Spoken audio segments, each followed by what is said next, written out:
Hello mga kabibig! Welcome back sa ating bagong YouTube channel. Ito ang pinakamaingay na YouTuber sa balat ng YouTube.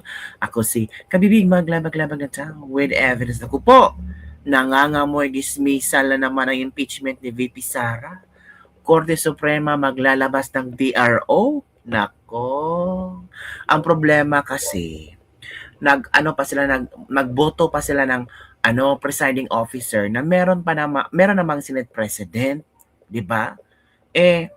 Yun ang kwenisyon ng grupo ni Atty. Torion na dapat maglabas ang Korte Suprema ng TRO sa impeachment ni VP Sara na meron namang Senate President na pwedeng mag-preside sa impeachment, bakit kailangan pang si Chis Escudero? Nakikita di umano ng mga tao na walang capacity si Win Gatchalian. Para saan na naging Senate President si Win Gatchalian kung hindi niya kaya ang mag-preside ng impeachment?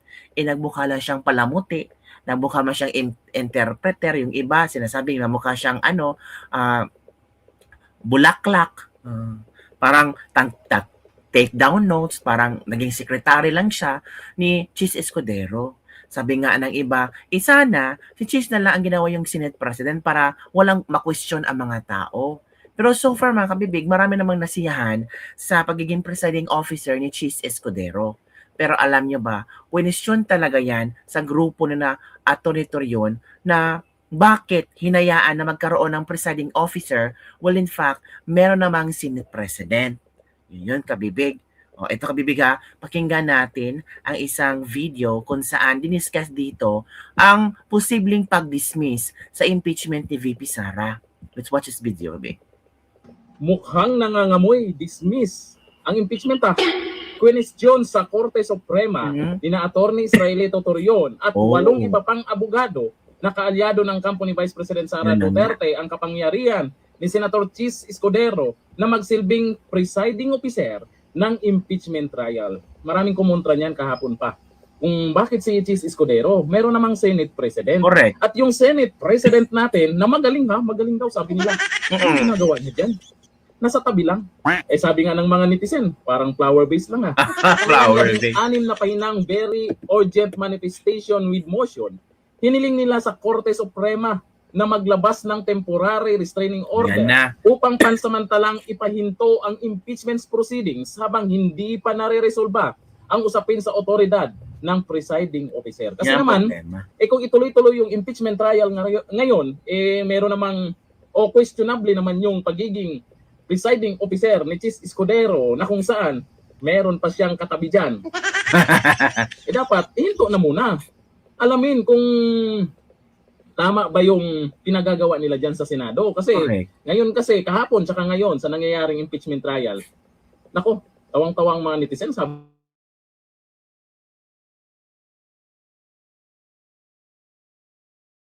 tayo lang ang pera ng taong bayan na ginastos dyan ay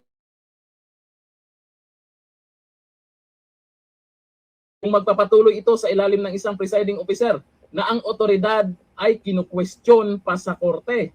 Iginiit din ng grupo, ilalim ng konstitusyon, tanging ang Senate President lamang ang maaring mamuno sa impeachment court maliban kung ang nililitis ay ang Pangulo, kung saan ang punong maestrado ng Korte Suprema ang dapat magsilbing presiding officer. Malinaw yan dapat talaga itong si Win Gatchalian ang magiging presiding officer. Bakit naman kasi ipinasa dyan kay Chis Escudero?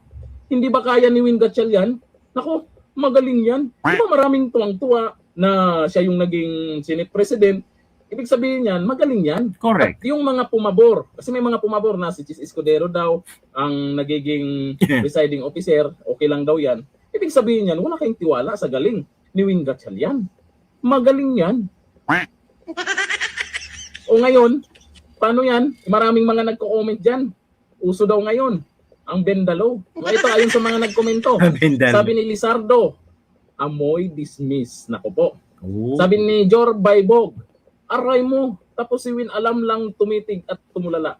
Oo, kasi minsan mapapansin mo habang nagsasalita si Chis Escudero dyan, seryoso si Win Gatchalian.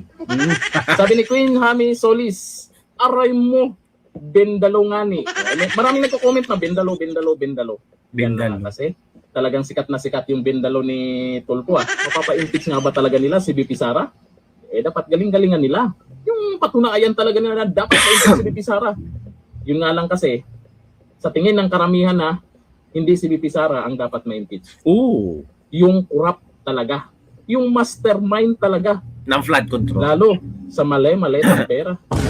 Hanggang dito. Oh, so yun kabibig ha, yun ang reaction ng isa sa mga famous vlogger na si Charlene na kung saan, hala ka, may karapatan naman si BP Sara at ang kanyang mga abogado na mag-submit ng ang dismissal sa impeachment, ang Korte Suprema ay maglabas ng TR o restraining order. O ito naman ang sinabi ni Ridon. Nagsasayang sila ng papel. Ridon says on impeachment TRO petition. House Prosecutor Bicol Saro, Representative Terry Ridon, said on July 7 that the Supreme Court petition seeking a temporary restraining order on the impeachment trial was a waste of paper and that the prosecution would see the impeachment through to the end.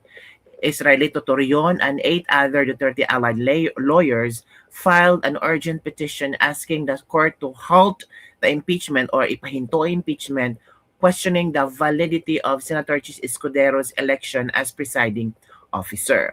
Sabi niya doon, ilang petition na yan ilang motion na yan, di ba sila naawa sa puno? Sabi ni Terry Ridon. Hala, ito kabibig ito yung statement ni Terry Ridon. Maawa ko sa puno, hindi pa rin ko na wake up. Ito. On the Supreme Court petition, alam po nyo, ilang petition na yan Wala, ilang petition na yan, ilang motion na yan. Hindi pa sila naawa sa puno. Nagsasayang sila ng papel. Kasi ang totoo na ang lunsaran po ng laban na po ay wala na po sa Korte Suprema, andito na po sa Senado. At ang totoo, nakakatawa na talaga yung absurdity ng posisyon na in each and every time, kailangan ipaliwanag ng depensa that meron silang pending proceedings in the Supreme Court questioning all of these. Hindi ba? Kaya they're free to do it, but we will proceed with the impeachment trial until the very end. Yun ang sabi ni Terry Ridon. Wow, concern sa nature coming from sa mga malilinis na courts. Ayaw pagboto ang mga wala ka kay di man imong gasto, hayaan mong ang Korte Suprema ang sumagot sa petisyon. Bakit apektado kang tanga ka? Kamusta nagsasayang mo ng kuryente nila? Ewan ko sa inyo. Yan ang komento. Koke ang nagastos sa papel ay barya lang sa mga nakulambat mo from Marlon Ngo. Paghilom diha gasayang-sayang nakag-oras sa puro salita labaw pang kawatan bayaran from Nick DL. Oy si Jokik vacuum ni putak na sab mura na kaitlogon ni nagpugaran Koke from Nima Ardina. Si Koke on the move coming from you. Ikaw nga aksaya lang sa telat espasyo dito sa earth. Di ka naman pinakikialaman yamo sila from John Espiritu. So yun po kabibig ilang komento ng ating mga netizen hinggil sa petisyon na isinumite ng grupo na Atty. Torion hinggil sa humihingi sila ng TRO or restraining order para sa impeachment ni VP Sara na kwenisyon nila tungkol sa presiding officer na si Chis Escudero.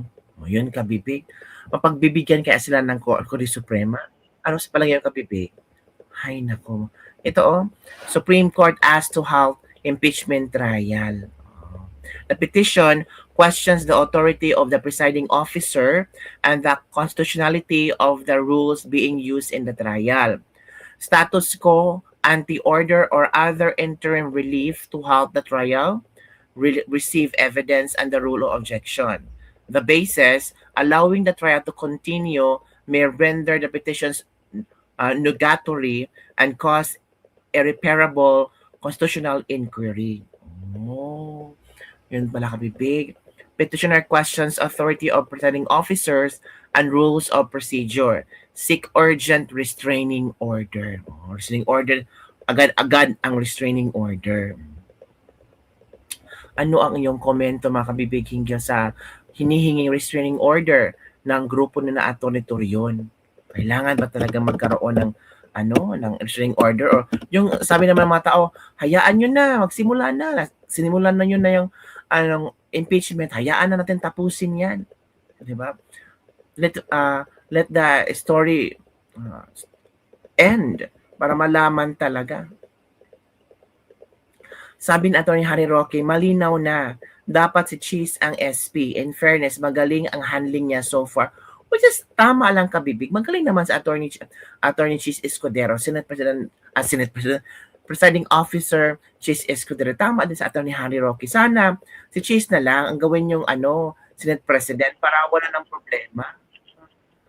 problema. Parang hindi na ma-question. Kasi naging naging saling pusa si Win Gatchalian. 'Di ba? So kabibig, ano ang iyong opinion hinggil dito? Tama lang ba ang pagsumiti nila at ng ang Korte Suprema mag-release ng TRO? Kuni-question nila si Cheese Escudero bilang officer, residing officer. Ikaw kabibig, dapat ba na si Cheese Escudero ang maging presiding officer sa impeachment ni Sara, o kailangan si Win Gatchalian? Akala natin magaling si Win Gatchalian, yun ang sinasabi nila Magaling si Win Gatchalian sa ganito, sa ganyan, pati sa yung nagkaroon ng ng budget, ang galing ni Win Gatchalian sa pag manage doon. Pero ngayon bakit bigyan na lang biglang naging taga-sulat na lang si Cheese, parang naging palamuti na lang si Cheese.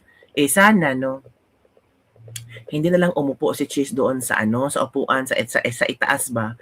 Hayaan na lang niya si Win Gatchalian pala. Hayaan na lang ni Win Gatchalian si Cheese Escudero ang umupo doon, 'di ba? Alam niyo na kabibig, ang daming drama sa Senado. Sabi nga ni Senator Ben Padilla, mag-transfer ako sa majority block kung si Cheese Escudero ang Senate President.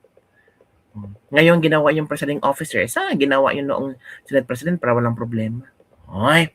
Yun lang kabibig ang ating paglabag for today. Don't forget to like, subscribe, and share this video. Bye everyone. See you next time.